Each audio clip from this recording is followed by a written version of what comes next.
During a company meeting, I was bored out of my mind. So I opened my phone and started texting my online fling baby. I'm so bored. I want to see those ABS. Flirty GIF baby. Why are you ignoring me? Pouting emoji. I'm stuck in this meeting. It's boring as hell. I'm literally about to fall asleep. Just as I was about to type another message, I suddenly realized it was terrifyingly quiet in the room. I looked up only to see the massive projector screen, displaying the exact messages I had just sent.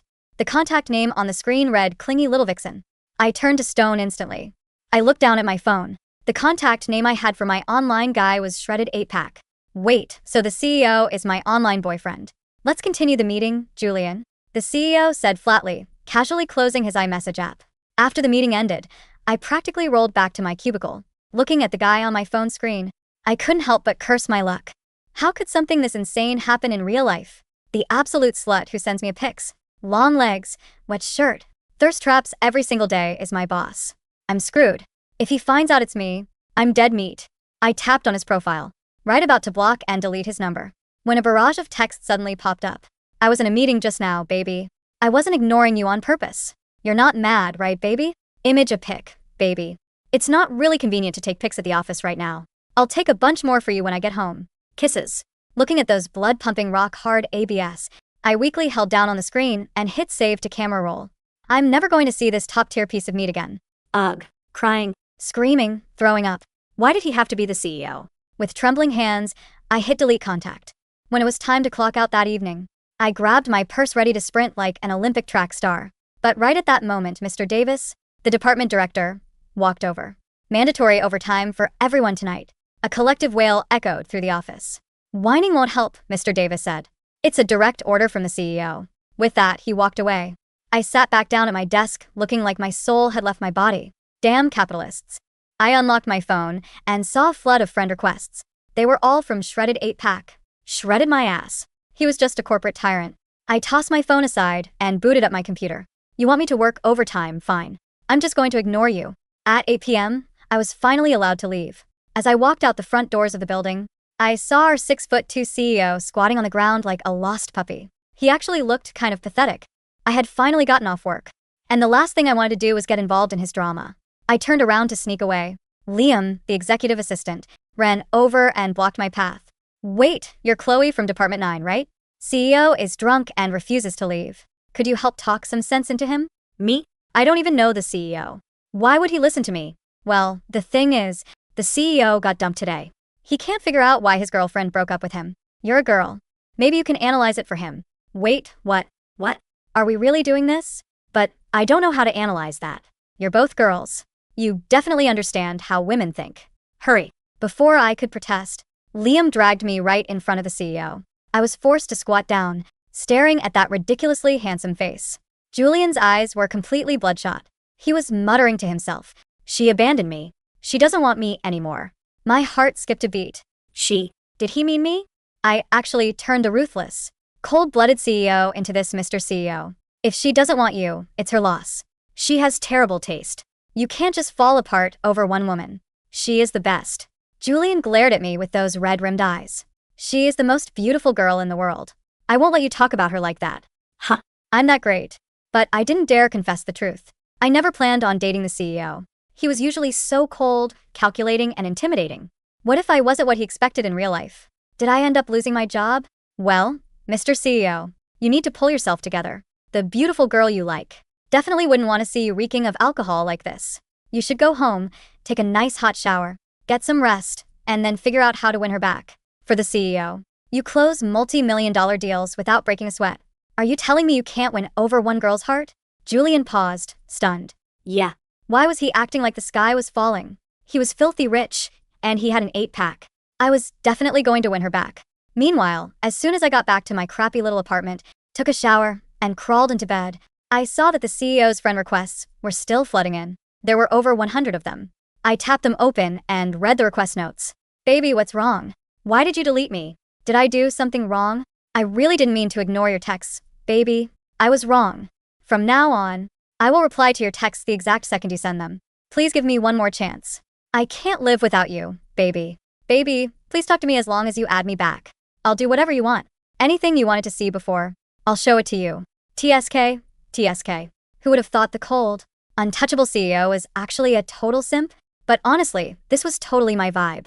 Why did he have to be the CEO? As I was scrolling, a brand new request popped up. I clicked it and read, baby. I just got home and took some of pics and full body shots too. Do you want to see like Emperor's new clothes style naked? As long as you add me back, baby, you can see them. Uh-huh. This man was deliberately seducing me. I won't look. Well, maybe just a peek. I'll add him back, look at the nudes, and then delete him again. I hit accept, and my phone immediately vibrated with over a dozen photos. God, they were so hot, I couldn't look away. Baby, enjoy. Can you please not delete me now? I promise I'll reply instantly. From now on, I won't annoy you.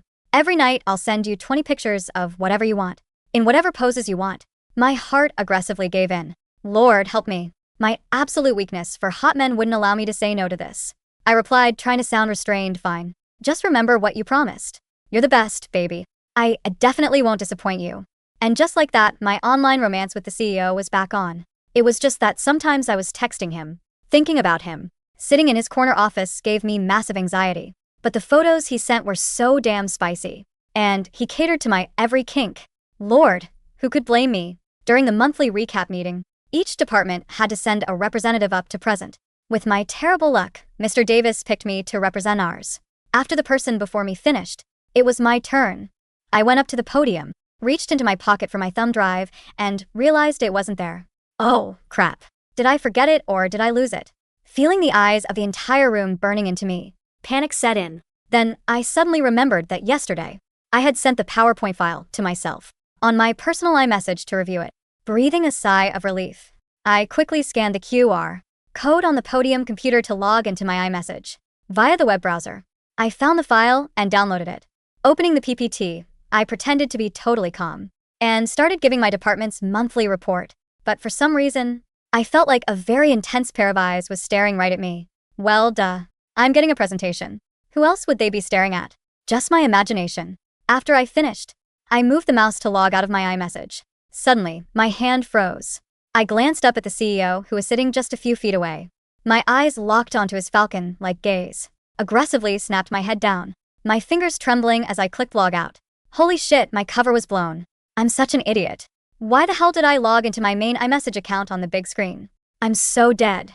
I practically did the robot walk back to my seat, entirely too terrified to look up again. The moment the meeting was dismissed, I bolted out of the conference room. Down I rushed to my cubicle, and immediately started typing up my 2 weeks' notice. I had to run. If I didn't, I wasn't going to make it out alive. If the CEO knew his online girlfriend was me, he'd probably rip me to shreds. After all, he had sent me so many slutty pictures. I printed out my resignation letter, sprinted to Mr. Davis's office and knocked. Come in. Hi. Mr. Davis. This is my resignation letter. I quit. I handed him the paper, but he didn't even reach for it. He didn't even look at it. I slammed it down on his desk. Chloe, resigning requires a 30-day notice. You've been here long enough to know that.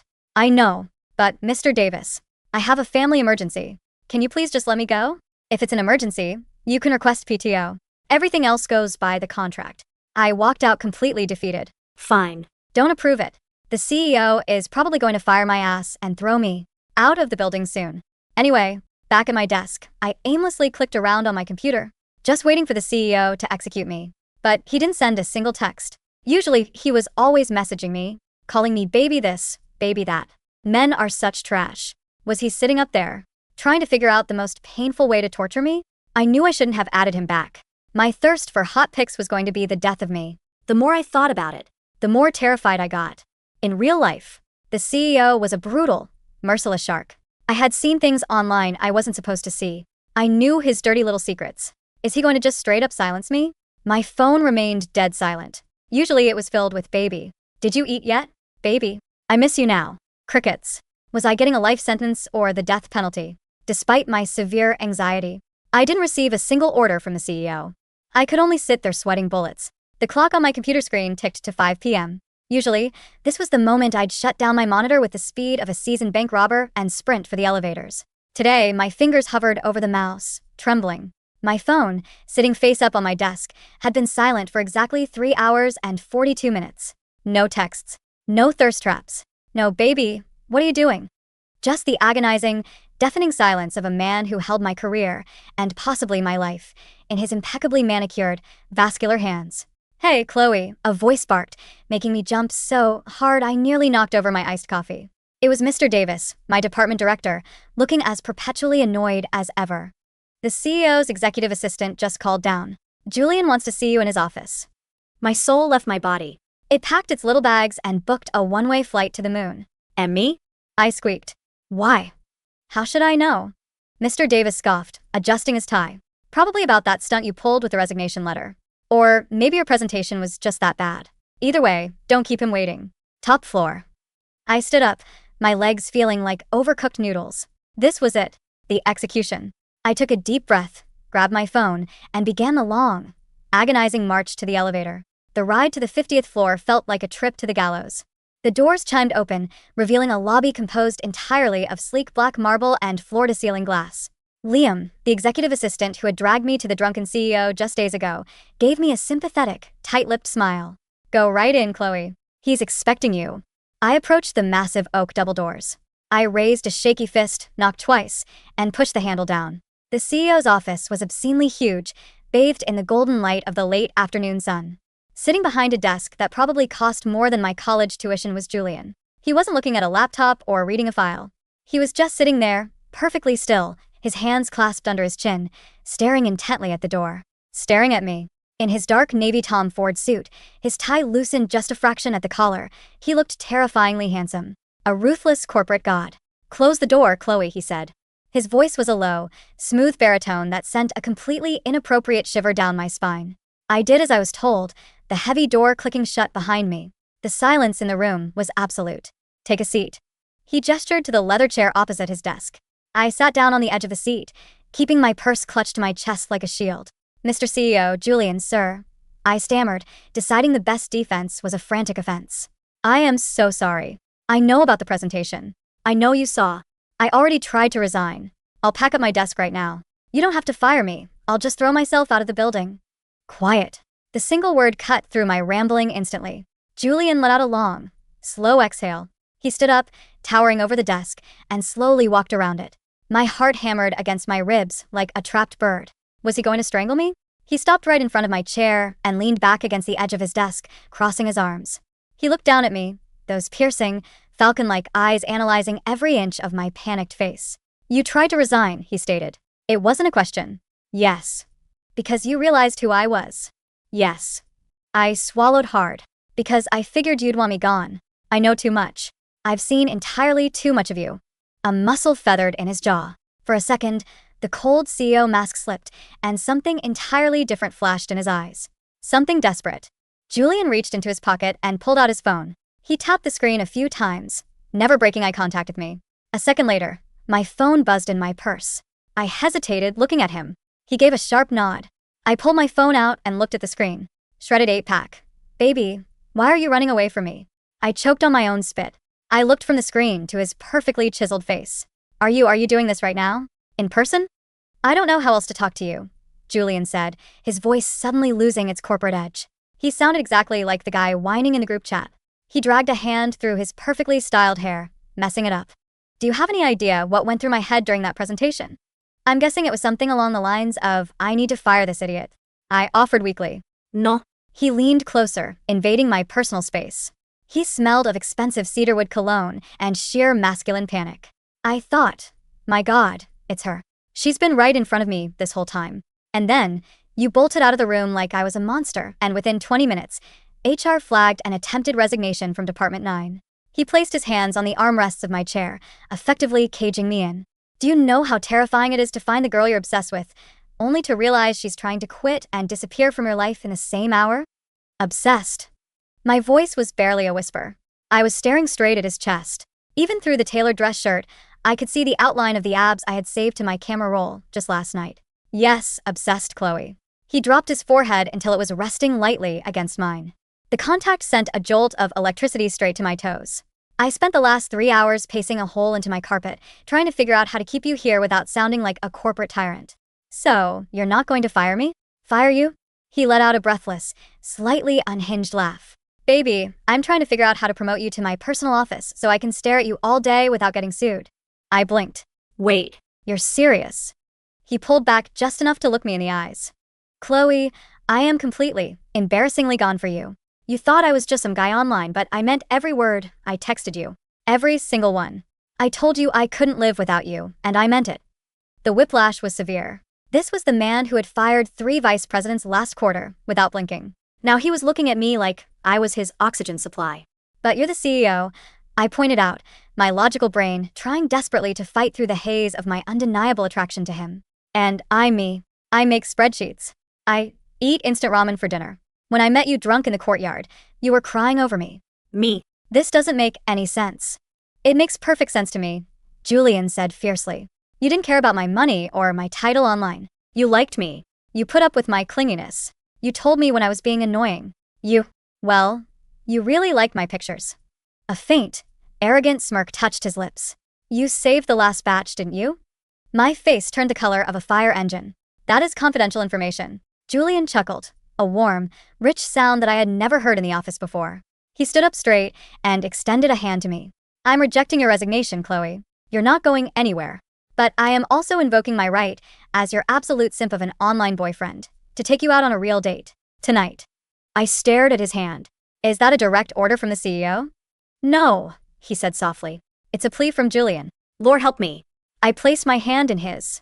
If I thought the tension in the office was bad, it was nothing compared to the inside of Julian's Maybach. We were sitting in the back seat, separated by a couple of inches of plush leather, but the air between us crackled. Every time the car turned, his thigh brushed against mine, and I practically stopped breathing. He was entirely too calm. He was back in his element, casually typing out an email on his phone. Meanwhile, I was having a mild aneurysm. Where are we going? I finally asked.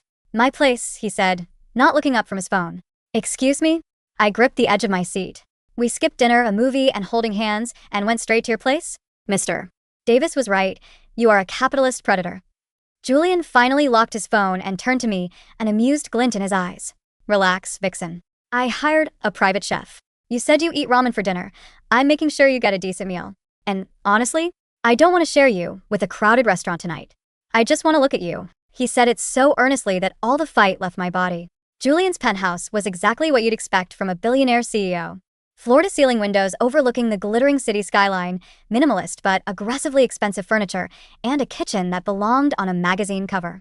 The private chef had left a multi-course meal in warming trays. We sat at a massive mahogany dining table. The food was incredible, but I could barely taste it because Julian was staring at me like I was the main course. You're very quiet, he noted, pouring me a glass of wine that probably cost more than my rent. I'm recalibrating, I said honestly. I'm trying to merge the Julian who yells at department heads with the Julian who sends me the pouting emoji when I don't text back fast enough. Julian took a sip of his wine. They're the same guy. I have to be a shark at work. If I show weakness, the board eats me alive. But with you, I don't have to be the CEO. I can just be a guy who is utterly desperate for your attention. You really lean into the desperation, don't you? I teased, feeling the wine loosen my nerves. It works, doesn't it? He challenged, his eyes dropping to my lips. It got you to add me back after you deleted my number. The nudes got me to add you back. I corrected him, taking a defiant sip of my wine. Let's be factually accurate. Julian burst out laughing. It was a loud, uninhibited sound. God, I love that about you. You're entirely shameless. I am a woman of simple tastes. I see an 8-pack, I hit save. Good to know. He stood up from the table, walked over to my chair, and offered his hand again. Come here. I took it, allowing him to pull me up. Suddenly, we were very close. The playful banter faded, replaced by that heavy, magnetic tension. I had to tilt my head back to meet his gaze. I'm glad you're shameless, Julian murmured, his voice dropping an octave. He reached up, his thumb gently tracing the line of my jaw. Because I've spent the last 6 months imagining what it would be like to actually touch you. My breath hitched. You're touching me now. I know, he whispered, and I'm trying very hard not to lose my mind. Before I could formulate a witty response, he leaned down and kissed me. It wasn't a gentle, polite first kiss. It was hungry, claiming, and possessive. His arms wrapped tightly around my waist, lifting me flush against his hard chest.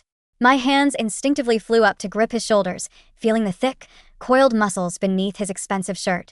Everything about him was overwhelming. His heat, his taste, the faint scent of mint and cedarwood. I kissed him back with equal fervor, a soft noise escaping the back of my throat. That tiny sound seemed to snap his control. He backed me up until my spine hit the wall, his hands burying into my hair. When we finally broke apart, we were both panting. My lipstick was definitely smeared, and the CEO's tie was ruined. He rested his forehead against mine, his chest heaving. Stay the night. Julian, I breathed, trying to find my sanity. I work for you. Tomorrow is Tuesday. We have to go to the office. I'll buy the company and shut it down, he offered completely seriously. I burst out laughing, shoving his chest lightly. You do not own the entire company, and you can't shut it down because you want to hook up. Watch me, he growled, kissing my neck, right below my ear. I shivered, my knees buckling slightly. Julian, stop, stop, I gasped, laughing as I pushed him back. I mean it. If we are going to do this, whatever this is in real life, we have to set some ground rules. He sighed, dropping his hands to his sides like a scolded child. Fine. Name your terms. Rule number 1. At the office, we are strictly professional. No special treatment. No winking at me in the hallways. I don't want people thinking I slept my way to the top. Even though you technically could, he offered, looking hopeful. Julian. Okay. Strictly professional at work. Done. What else? Rule number 2. You cannot use your CEO powers to force me into meetings just to look at me. He visibly grimaced. That's a very harsh rule, baby. Agree to it. Fine. Agreed. But in return, I have a rule. He stepped closer again, his eyes darkening. When we are not at the office, you are mine. No ignoring my texts. No blocking me. And you have to let me spoil you. I looked up at his ridiculously handsome face, at the pleading look in those dark eyes. Deal, I whispered. The next morning at the office was absolute torture. True to his word, Julian was the picture of corporate stoicism. During the 10 a.m. strategy meeting, he sat at the head of the long glass table, exuding power and authority. He tore apart a marketing proposal with surgical precision, leaving the VP of marketing sweating through his suit. I sat near the back, hiding behind my laptop, taking notes. He didn't look at me once. He was cold, calculating, and terrifying. My phone vibrated on the table. I glanced down. A text from a hidden number. Shredded 8-pack, the VP of marketing is an idiot. Also, I'm wearing the silk boxers you said you liked last night. The blue ones. I choked on air, trying to turn it into a cough. Several people turned to look at me, including Mr. Davis, who glared. I quickly grabbed my phone and typed beneath the table. Me. We agreed on strictly professional. Stop texting me during a meeting. Shredded 8-pack. I am being professional. I'm professionally informing you of my underwear choices. Look at me, baby. I refused. I kept my eyes glued to my laptop screen. My phone buzzed again. Shredded 8-pack. Look at me or I'm going to ask you to present the Q3 data right now. Without notes. My head snapped up. Julian was leaning back in his leather chair at the head of the table. He was casually twirling a very expensive pen in his fingers. He was looking directly at me. His face was completely impassive, a mask of bored executive authority. But as soon as our eyes met, he gave me the faintest, barely perceptible wink. This man is a menace. I glared at him, a flush creeping up my neck. He simply shifted his gaze back to the terrified VP, returning to his role as the ruthless CEO. For the next month, this became our routine. The adrenaline of sneaking around was intoxicating. We were the ultimate paradox. By day, he was Mr. Davis's boss's boss, a man people were terrified to ride the elevator with. By night, he was Julian, the man who lay his head in my lap on the couch and demanded I play with his hair while we watched trashy reality TV. It was perfect. Almost too perfect. Which is exactly when the universe decided to humble me. It happened on a Thursday afternoon. The company was gearing up for the annual charity gala, a massive, pretentious event where the board of directors and major shareholders mingled with the top brass. Despite my low rank, Department 9 had been instrumental in a major tech rollout, so our whole team was invited. I was at the copy machine, printing out some last-minute schedules, when Vanessa walked in. Vanessa was the senior VP of public relations. She was tall, blonde, wore stilettos that could double as weapons, and had made it very clear to everyone in the building that she intended to become the next Mrs. Julian CEO. Oh, Chloe. Just the girl I was looking for, Vanessa purred, leaning against the counter. Hi, Vanessa. What can I help you with? I asked politely, keeping my eyes on the printing paper. I noticed something strange, she said, examining her perfect manicure. Lately, whenever Julian, excuse me, Mr. CEO, requests reports from Department 9, he specifically asks you to deliver them to his assistant, bypassing your director. My heart did a little flip. Julian had been using that as an excuse to get me up to the 50th floor so we could sneak a kiss in the supply closet. I had told him it was risky, but the man had no impulse control. I'm just following instructions, I said neutrally. Vanessa stepped closer, invading my space. The sickly sweet smell of her perfume made me want to gag. Look, let's not play dumb. I don't know what kind of game you think you're playing, but Julian is out of your league. He plays with the little office girls for a week and then tosses them. Don't embarrass yourself at the gala tomorrow night by thinking you're special.